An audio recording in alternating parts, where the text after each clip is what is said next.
you for joining us. My name is Jessica Polka. I'm a postdoc at the Harvard Medical School. And on behalf of all the organizers, I'd like to welcome you to the Symposium on the Future of Research. Please take a moment now to silence your cell phones, but feel free to tweet your questions, comments, and observations using the hashtag FORSYMP.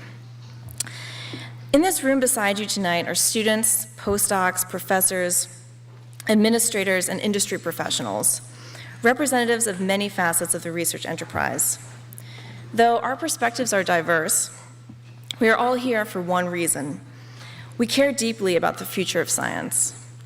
When you registered for this meeting, many of you shared this vision via our anonymous survey. Many of you wrote that you'd like to see more creativity, integrity, and innovation in science. One of you wrote, "Scientists should be careful and rigorous toward themselves, open and understanding toward colleagues and competitors, and encouraging and invested in students and fellows." Of course, there are many challenges between where we stand now and an environment that facilitates this vision. You wrote, "Great people leave or don't enter science because of the low career prospects and compensation." Another said, "The way that we are funded, largely on limited time contracts and fellowships, forces us to spend more time scrambling for money than actually doing research." And a third wrote, "Our inquisitiveness seems thwarted by our fear and need to publish as many papers in the highest impact journals." As we all know, the landscape of scientific research in the US is shifting, calling into question our funding and training structures, the stability of the workforce, and the suitability of current incentives and rewards. This has been highlighted in many publications, such as the Biomedical Workforce Report from the NIH, an article from Alberts et al. And PNAS, and innumerable blog posts and comments.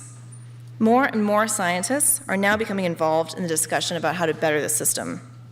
But one voice has been missing, and that is that of young scientists, particularly postdocs and graduate students.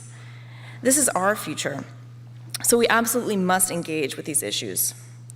We all need to have more conversations with not only each other, but also with people from all levels and sectors of the research enterprise. And so, the goal of this meeting is to catalyze dialogue and action within the Boston scientific community. And this action must include the voices of the younger generation.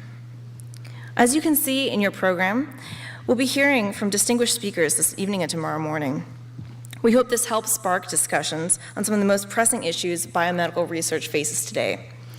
Tomorrow afternoon, we'll invite all participants to contribute their opinions and ideas through facilitated workshops aimed at both identifying areas for change and proposing solutions to these areas.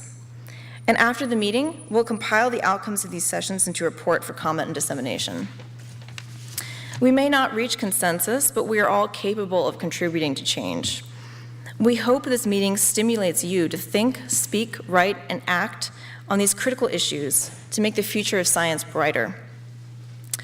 Before we get started, I'd like to express our gratitude to a dedicated group of individuals without whom none of this would have been possible. First, a special thanks to my fellow postdocs who have organized this symposium, including my co-organizer, Kristen Krukenberg, our meeting director, Sarah Mazzilli, Gary McDowell, who has taken charge of many of our communications, and all of the other postdocs serving as moderators for the workshops or have been otherwise involved in organizing. Their names are listed here, and their name tags are marked with a gold star, so you can easily find them if you have questions. Next, we'd like to thank our advisors, including Becky Ward, who's director of the Systems Biology Department at HMS, David Cameron, Director of Communications and External Relations at HMS, Manu Sarna, who taught us to facilitate and moderate workshops, as well as others listed here. In addition, we thank our generous sponsors, especially Novartis, the National Academy of Sciences, and all the others. And finally, we would also like to thank our hosts at Boston University, including the Graduate Women in Science and Engineering, the Development Department, and the Postdoc Office, and especially the Department of Medicine and Section of Computational Biomedicine. And now I'd like to welcome to the podium Dr. Linda Hyman, Associate Provost for the Division of Graduate Medical Sciences at Boston University.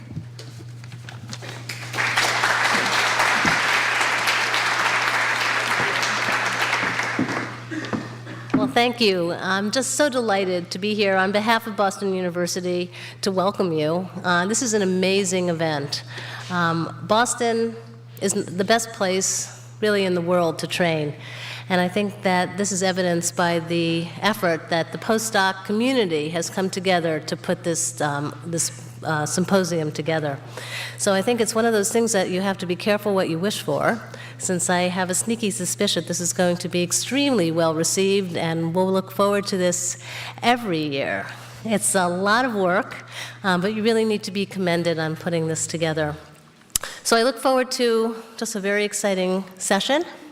I really do want to also extend my personal thanks to the organizers here, because this is not about us, it's really about the work you've done, which is just incredible. So especially to Kristen and Jessica, and to Sarah and Elaine, you deserve a tremendous amount of credit for putting together this amazing event. So enjoy, and looking forward to spending some time with you and learning a lot. Thank you.